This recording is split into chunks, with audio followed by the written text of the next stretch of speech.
1-800-GOLF tip. Back in the early 90s, a mysterious phone number started popping up on billboards and newspaper ads across North America. It was a vanity number that spelled out 1-800-GOLF tip. Seeing this, most people assumed that it was an innocent golf tips helpline or something of the sort. However, that couldn't have been further from the truth. When someone did call the number, they were greeted by the sound of a person breathing into his microphone. This was then quickly followed by the same person counting off numbers 1 through 10 in an Indian or Middle Eastern accent over and over again. 1, 2, 3, 4, 5, 6, 7, 8, 9, 10. 1, 2, 3, 4, 5, 6, 7, 8, 9, 10. 1, 2. This sequence kept repeating for minutes on end, leaving many people confused and prompting them to hang up. However, this counting didn't last forever. People discovered that after about 10 to 12 minutes, the voice faded into silence and was replaced by static noise. 2, 3, 4, 5,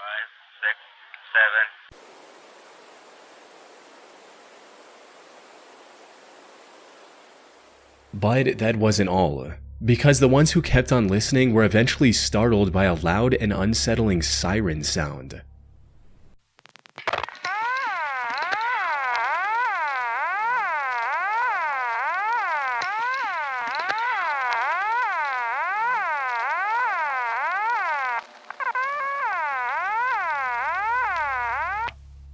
Not only was this extremely creepy, it also left the listener with many unanswered questions, like what was the purpose of this strange counting, and why would anyone pay money to advertise this number in the first place?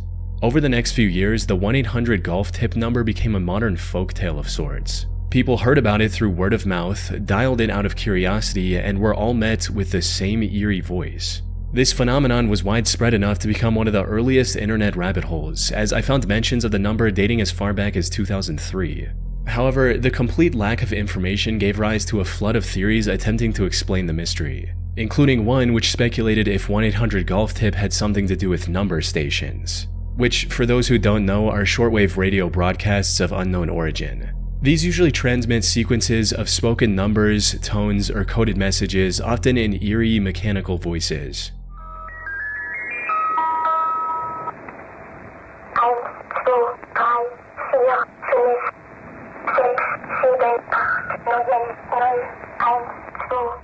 Many believe they're used by governments to send encrypted instructions to spies in the field. So, according to this theory, the 1-800-GOLF tip number served a similar purpose.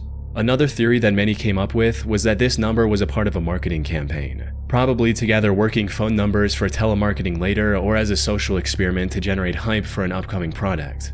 However, none of these theories hold up to scrutiny. For starters, if number stations are indeed used to transmit instructions to spies, their entire purpose is to deliver messages anonymously, leaving no trace of who received them. A purpose that's negated completely if the receiver had to call a phone number that could potentially be traced back to them. On the other hand, the marketing and number collection theories don't hold much weight either. There are far more effective ways to achieve both goals without depending on an unlikely chance of the number spreading through word of mouth and attracting calls from curious people. Ultimately, despite many attempts at uncovering the truth, 1-800-GOLF tip remained a mystery for nearly 3 decades. That is, until a Reddit user took it upon himself to get to the bottom of it. He spent over 4 years combing through the available leads and gathering personal anecdotes from people who remembered calling this number in their childhood. And as it turns out, the 1-800-GOLF tip rabbit hole wasn't a viral hoax or a disturbing conspiracy. Instead, it was the result of a simple mistake. You see, back in 1994, the Professional Golfers Association, or PGA, was touring across North America.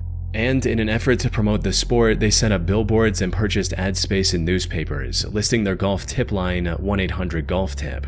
However, this line was only meant to be active for 2 days, as evident from this 1994 ad in the Tampa Tribune, which reads, "Golfers nationwide can receive golf tips today and Sunday via a toll-free instruction hotline presented by the PGA of America and USA Today. The hotline, featuring nearly 100 PGA members, is being offered in conjunction for the Tommy Armour PGA Teaching and Coaching Summit in New Orleans.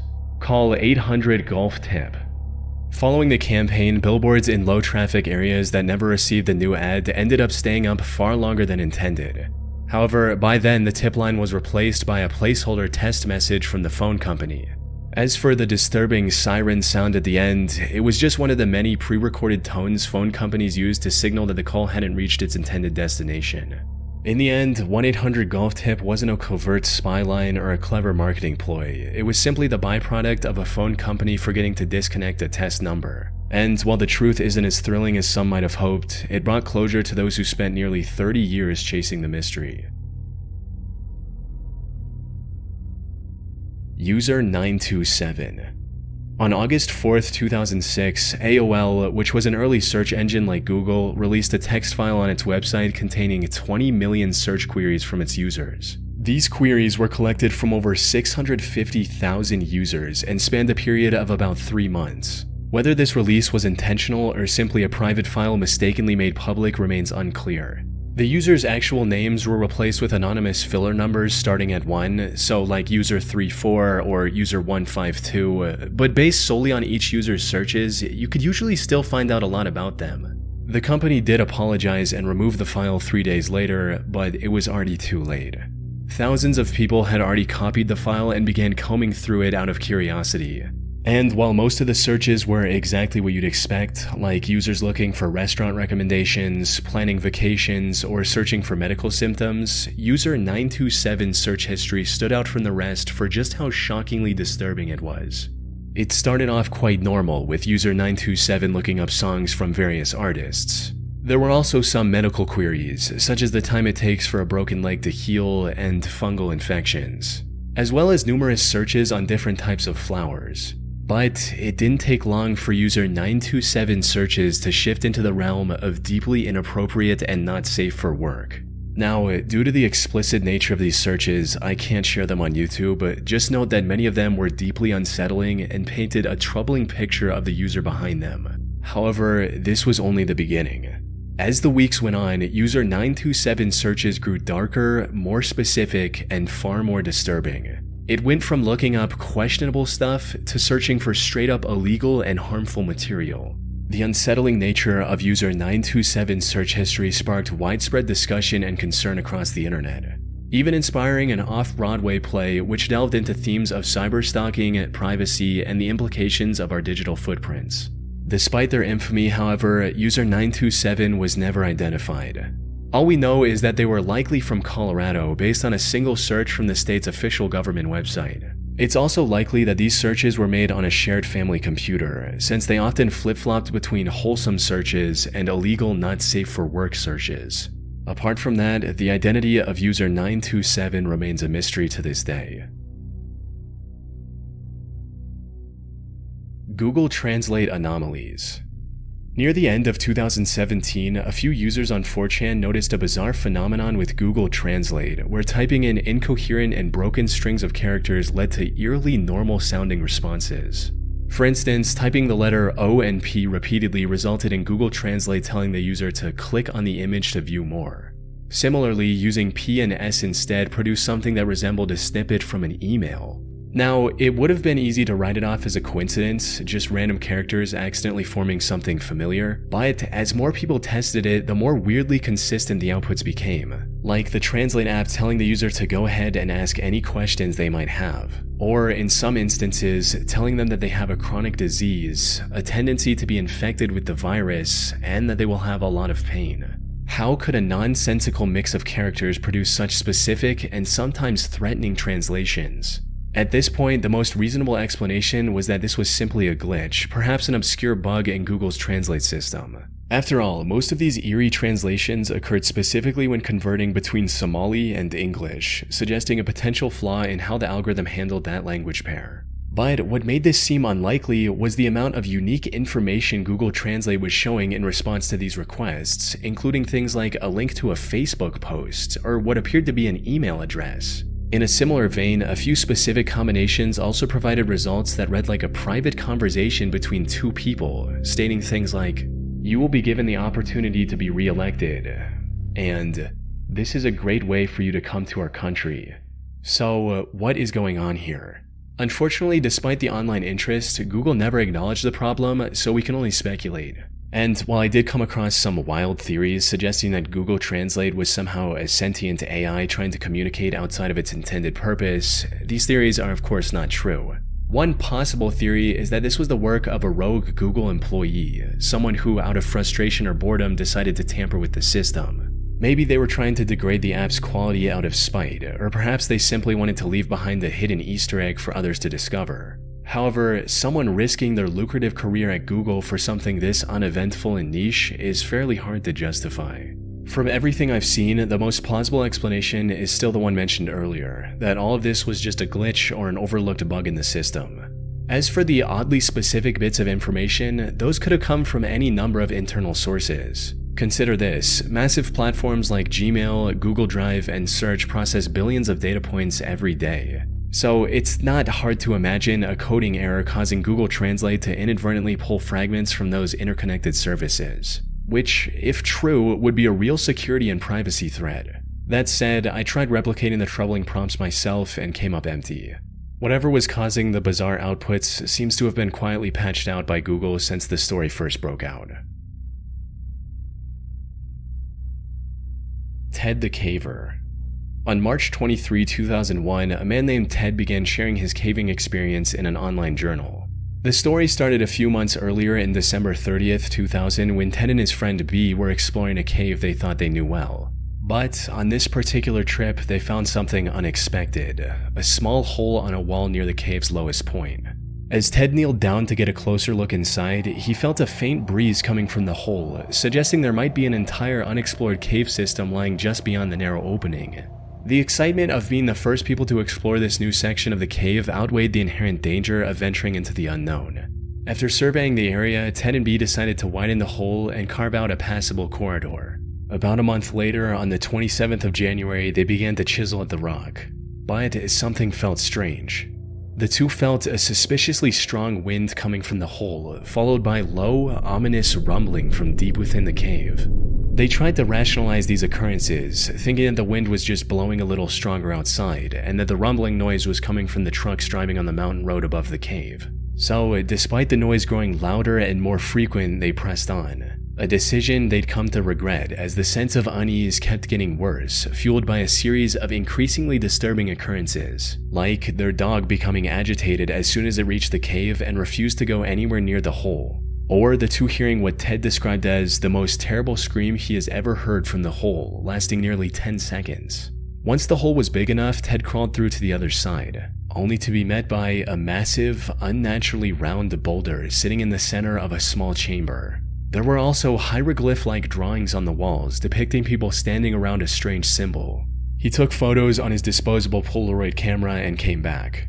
But when he tried to develop those pictures later that day, every photo he took of the round rock and its surroundings came out completely blank. They then tried recruiting another experienced caver, Joe, hoping a fresh perspective might help. However, Joe returned minutes after he went in, visibly shaken by the experience. He refused to speak about what he saw on the other side and just stated that he would never enter that hole again.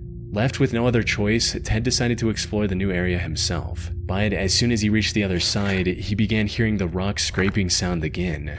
He panicked and ran for the exit, only to see the round rock in a different position than it originally was. As he crawled through the hole, a nauseating stench began to fill the cave. Then, just as he and B reached the entrance, something tugged on their rope. In a panic, B slashed it with his knife, sending whatever was climbing up crashing back into the darkness. Yet, their story doesn't end there. In his May 19, 2001 update, Ted talked about their plans to go back fully equipped to solve the mystery and capture definitive proof of the insides with photos and video footage. However, the updates never came, leaving readers to wonder what happened to Ted and B. Now, I should mention that back then, many online communities were skeptical about the authenticity of this story and internet rabbit hole. However, the irregular updates and accompanying photos were convincing enough to make many believe the story was real. But the story was completely fake. Back then, internet creepypastas, or fake horror stories presented as true, weren't really a thing, or at least weren't very common. Many people had no reason not to believe this story. Nowadays, the Ted the Caver story is often referred to as the internet's first creepypasta. In 2004, he joined a discussion about his story on a forum site and admitted he made it up. Apparently, they did explore the cave and actually took the pictures he posted on his journal, but everything about the round boulder, the drawings on the wall, and the chase at the end was completely fictional. However, none of this detracted from its position as the story that introduced the internet to creepypastas, a genre that's prevalent to this day. The Glitter Conspiracy. On the 21st of December 2018, New York Times posted an article titled, "What is Glitter?" This was supposed to be nothing more than an educational article on what glitter is and where it's used in our day-to-day lives. However, what its author didn't realize at the time was that this would ignite one of the most heavily debated rabbit holes in internet history. It started with an odd conversation between the article's writer and a manager from GlitterX, which is one of the largest glitter manufacturers in the US. When I asked Miss Dyer if she could tell me which industry served as GlitterX's biggest market, her answer was instant. "No, I absolutely know I can't." I was taken aback. "But you know what it is?"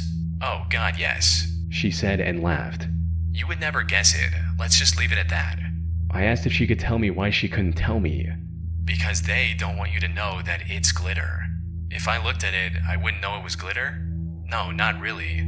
"Would I be able to see the glitter?" "Oh, you'd be able to see something, but yeah, I can." The writer then asked if she could tell the buyer's name off record, but she refused completely. Not long after the article went live, someone posted their strange conversation on the Unresolved Mysteries subreddit, sparking a wave of speculation about who this mysterious client could be. One of the top comments under this post pointed towards a potential use by law enforcement as an ID for explosives, reading, "Micro-taggins. Multi-layered micro-glitter added to all commercial explosives. Simple to batch trace on-site after the detonation using only a microscope. Use dynamite for illegal purposes and leave evidence as clear as a fingerprint. Law enforcement probably don't want this fact circulating." And while this made some logical sense, others leaned toward crazier, conspiracy-adjacent theories. Like, this one user claimed that the government spreads glitter on beaches to increase their sparkle and by extension attract more tourists. A few people also suggested that the mystery buyer could be the US military, since glitter's reflective properties might make it useful for camouflaging equipment by deflecting radar signals. One user proposed a more unsettling theory, that GlitterX's biggest client could be a toothpaste company, using glitter to create the illusion of sparkling clean teeth. While the idea sounds absurd at first, it's not entirely out of the realm of possibility given how common microplastics are in personal care products. However, none of these theories hold much merit. Microplastics and personal care products, including toothpastes, were banned back in July 2017, over a year before the New York Times interview. The military contract theory is also completely detached from the truth. In reality, the radar-absorbing coating used for fighter jets is made from iron and ferrite, not shiny plastics. So, while these theories were fascinating to sift through, none of them actually answered the one question that started it all. Who was buying all the glitter? This remained a mystery for almost an entire year before someone managed to uncover the truth. On the 8th of November 2019, the Endless Thread podcast dropped an episode titled The Great Glitter Mystery, and this had the answer people were looking for. Apparently, the answer was boat manufacturers. This might sound odd at first, but it actually makes a lot of sense when you consider the shimmering, reflective paint used on many newer boats. As for why GlitterX might be so secretive about the identity of their biggest client, one plausible reason could be environmental concerns. Glitter, especially the traditional kind made from microplastics, has been heavily criticized for its contribution to pollution, particularly in oceans where it can be harmful to marine life. So if it came out that companies were using it in boat paint and releasing untold amounts of microplastics into the ocean, it could spark public backlash or calls for regulation. In the end, the truth behind the glitter conspiracy was a lot more mundane than secret military contracts or explosive detection, leaving many to express their disappointment online. Polybius. Polybius is the name of a rumored arcade game that had a limited release in 1981 and has since been lost to time. As the story goes, a single cabinet of the game was installed in a random arcade in Portland, Oregon in 1981. The cabinet was plain without any fancy graphics on the sides, and the gameplay was described as weird and puzzle-like with action elements. This gameplay is also rumored to be surprisingly addictive. There are reports of teens spending hours playing this game to the point of getting dizzy and even fainting. However, there were also several claims suggesting that the dizziness and fainting were actually side effects of government-led mind control experiments conducted through the game. You see, according to the myth, men dressed in black suits would regularly visit the arcade. not to play Polybius, but to collect data from the machine, like on behalf of the CIA or some other three-letter agency. The cabinet also reportedly remained in arcades for only a brief period before mysteriously disappearing without a trace.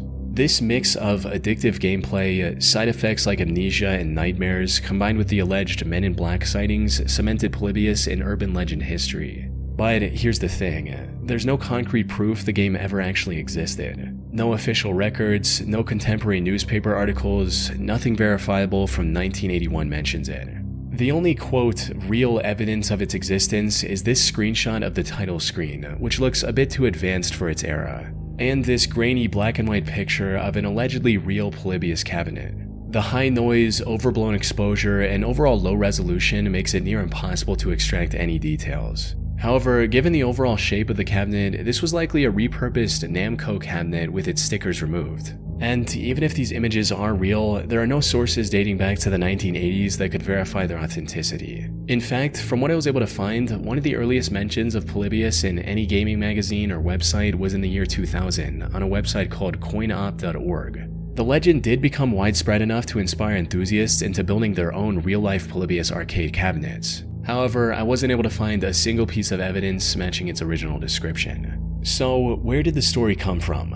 It's likely a fascinating case of collective memory blending fact and fiction. As a comment on Reddit noted, Polybius wasn't real, but it was inspired by stories of surreal 80s vector games, people playing arcade games for too long and getting sick, and teens doing shady things that resulted in authorities coming into arcades. Think of it this way, the early 80s saw visually intense vector graphic games like Tempest, which could be quite disorienting, especially in a dimly lit, smoke-filled arcade. Arcades were also rowdy places where teenagers pushed boundaries, sometimes prompting authorities to monitor them for reasons like truancy or gambling. It's plausible that these separate, real occurrences, getting eye strain from a vector game, feeling ill after a marathon session, seeing officials in an arcade, morphed and merged over time into the singular, terrifying narrative of Polybius. Or it's also possible that the Polybius myth was the masterwork of a single, imaginative individual. Someone who managed to craft one of the most talked about rabbit holes in the history of internet gaming folklore. The Box of Crazy. On November 4th, 2013, Reddit user TramStopDan posted an Imgur album on the What's in This Thing subreddit titled, "Large box full of odd illustrations of an event, aka the Box of Crazy, found by the trash bins." On the surface, this looked like nothing more than an antique wooden briefcase. However, its contents told a completely different story. Inside, there were hundreds of documents containing text records of alleged UFO sightings, diagrams and schematics for complex otherworldly machinery, and hand-drawn illustrations of disturbing demonic creatures. The box also contained a lot of handwritten notes from the creator of all these illustrations, Daniel Christensen, as well as several maps and globe projections. Much of it was cryptic and difficult to decipher. However, even after reviewing just a small portion, it became clear that this was the work of someone who was deeply unwell. Some of his notes hinted at the possibility of him being a World War II veteran, which could explain the origin of his mental illness. However, that wasn't what started his fascination with aliens and extraterrestrial life forms. Some of the earliest documents in the box were from 1937, with some of the newest ones dating to 1977. In other words, Daniel remained fixated on this topic for over 4 decades. However, his earlier work was a lot tamer and more legible than whatever he came up with in his later years, hinting at his deteriorating mental health. As for the actual contents of this box, however, one particular topic stood out above the rest: his account of the incident that happened on July 7th, 1977. According to Daniel, Tampa Bay was hit by a tornado on that day, but that tornado was just to disguise alien ships used to make contact with Earth without getting spotted. He created several detailed illustrations of what he saw that day, and it's bizarre to say the least. In reality, there were no records of a tornado or any other extreme weather event happening in Tampa Bay on the 7th of July. That said, Daniel didn't choose this day at random. You see, a lot of Daniel's illustrations of the 7th of July include this same building as the center point for alien descent. This was the inverted pyramid on the St. Petersburg Pier in Tampa. Coincidentally, this building was also lit up with a massive laser light show installation on July 7th, 1977. So it's highly likely that Daniel witnessed this laser show, misinterpreted it as an alien encounter, and then spiraled into an obsession to document what he genuinely believed was a life-changing event. And the craziest part is, this was only a fraction of the work he'd produced in his lifetime. This is because as the story gained traction online, a Reddit user named That's My Box came forward, claiming that she was the previous owner of the wooden box Tram Stop Dan found. And apparently she was telling the truth. She moved into a new home in the 90s where she found a room full of Daniel's work. This included a chair-like machine he'd constructed, which according to his notes was the device he'd used for an out-of-body experience and time travel. Unfortunately, most of Daniel's stuff had to be thrown out, which is how Tram Stop Dan found the box. It really makes you wonder what other mind-bending contraptions, bizarre concepts, or odd events he might have noted down on paper during his lifetime. Aerotos. On November 5th, 2015, an anonymous user posted a thread on 4chan talking about a strange conversation they had with a girl at work. The girl he talked with was, at the time, homeless and in a band. She also worked for a really shady company that was in the process of closing down. One day, her supervisors gave her and another employee 2 tape guns and instructed them to pack boxes. However, the tape in one of these guns had the word Aerotos written on it. When she inquired about this word, her coworker told her to get rid of the tape gun and to not mention the word to any of the supervisors. Apparently, he used to work in IT, and one of his jobs was to flag employees who searched this term so they could be fired. The OP was curious about what Aerotos meant. However, this was also the first time other 4chan users had encountered the word, so they couldn't offer much help in figuring out what it meant either. But then a month later, on December 19th, another anonymous user brought up Aerotos again, hinting that it was some HR-related computer program. But this time the OP received an answer, which defined Aerotos as a program that allows some specific third-party company unconditional access to employee information. This reply also mentioned major brands like UPS, Unilever, and Ecolab. About one more month later, on January 25th, a user on the music board talked about wanting to make music from obscure YouTube videos. They also included a list of video links they were interested in. The second of these links led to a video titled "YouTube is monitoring and controlling my life" that was posted just 2 days before the 4chan post. The owner of the channel that posted this video, Chronos for Life Jurassic Park, believed that he was being targeted by Aerotos. This, along with a now-deleted Q&A video Chronos posted later, gave people a clearer picture of Aerotos' true nature. Aerotos, as many came to understand it, was a mass surveillance and censorship software allegedly used by powerful entities to securely monitor the public. What made Aerotos so terrifyingly effective was its ability to erase its own existence. It would detect any time someone mentioned it across the internet and remove that reference without a trace.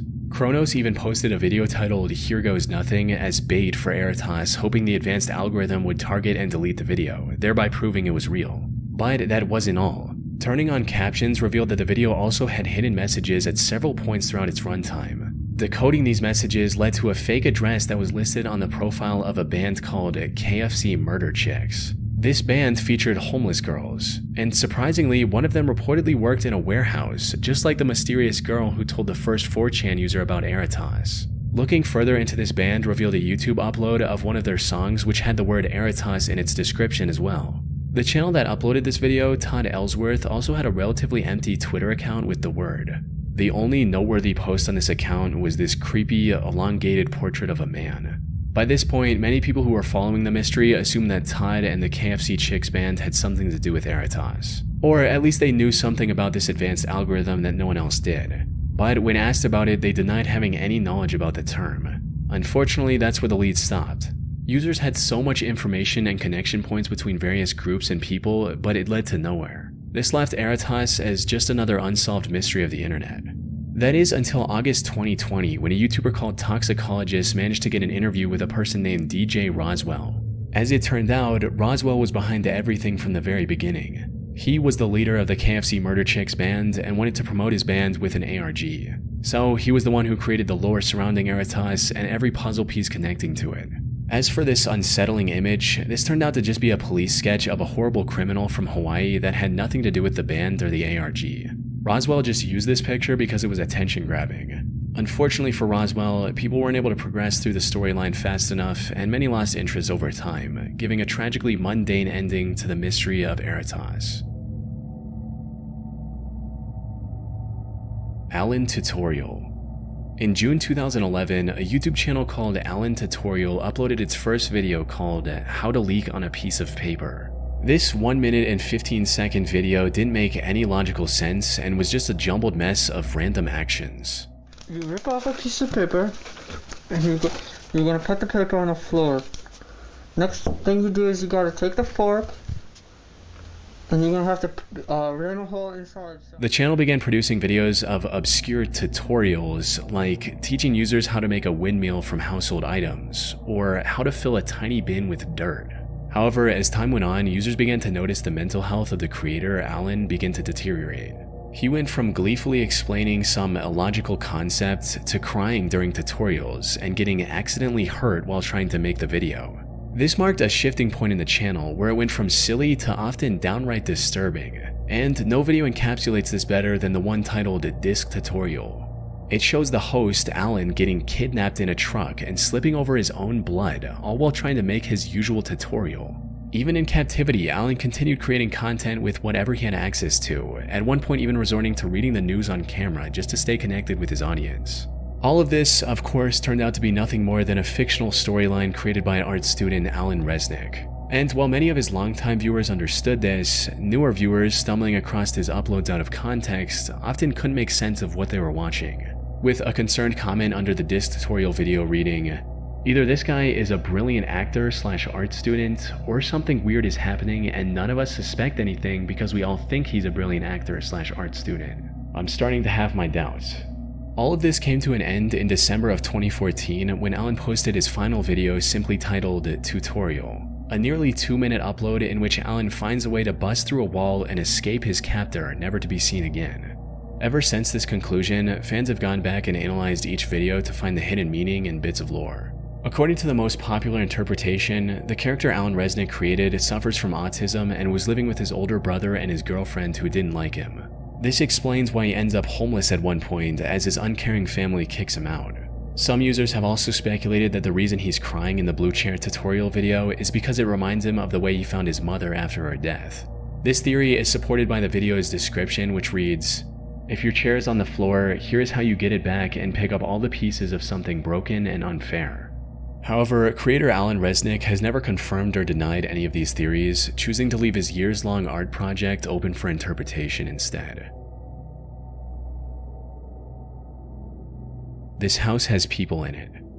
This House Has People in It is an analog horror short film that was aired on Adult Swim back in March 2016. The short is often known for just how weird and disturbing its concept is. It was directed by Alan Resnick, the creator and actor of the Alan Tutorial channel we just discussed. Though, unlike Alan Tutorial, which started off a bit lighthearted and slowly descended into absolute madness, This House Has People in It wastes no time pulling viewers into its surreal, unsettling world. It starts with the footage of someone logging into a computer and choosing a specific video to play. The footage then cuts to the CCTV feed from a house with 9 cameras, and then cuts again to the main couple, Tom and Ann, arguing about where to go for vacation. Too expensive. No, it's not that expensive. Orlando's expensive. All the hotels and all the... And immediately something is extremely wrong with the situation as we see a person lying on the kitchen floor while the couple ignores them completely. From there, we also see a repairman working in the basement and the son Jackson watching TV in the living room that is decorated for his birthday. We also learn that the person lying on the kitchen floor is Tom and Ann's teenage daughter, Madison. She had a fight with Ann 2 hours ago and has been lying there in anger ever since. After a few minutes, Tom tries to pick Madison up, only to make a disturbing discovery. It is time.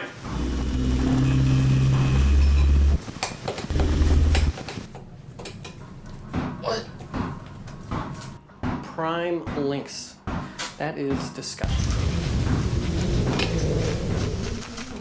Madison appears to be completely stuck on the floor. The situation then goes from bad to horrific as Madison starts sinking through the kitchen floor. The repairman tries to help by putting a plank on Madison's face to stop her from sinking through. However, that does not work, resulting in Tom having a complete meltdown in the basement.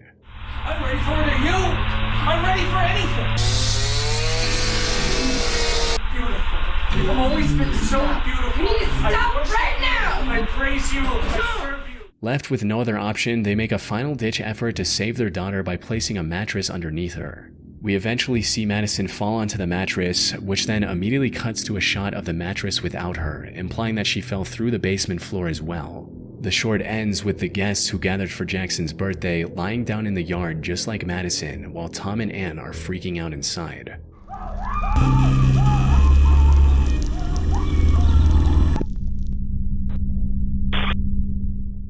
The short seems to carry a major theme of neglect that's prevalent throughout. For instance, we see Madison lie on the kitchen floor for 2 hours before Tom and Ann talk directly to her. Jackson is completely neglected by his parents. The baby doesn't have food in her bowl, and when Tom hands the baby to Grandma, she immediately sets it down, which ultimately results in her crawling out of the house. As a comment on YouTube puts it, I think the title, "This House Has People in It," is referring to this is a house, not a home. We are just people who live together, not a family. However, this was just the tip of the iceberg. You see, this short was released with a now defunct website called absurveillancesolutions.com. Visiting this site unlocked a fully functional ARG, which in turn unlocked hours of additional footage, dozens of images, and even chat logs between the family. Viewers also uncovered additional plot points hidden within the extended media, including one about a mysterious disease slowly spreading throughout the world of the film. It's so extensive that even 9 years after its release, fans still aren't sure if they've uncovered everything hidden within it.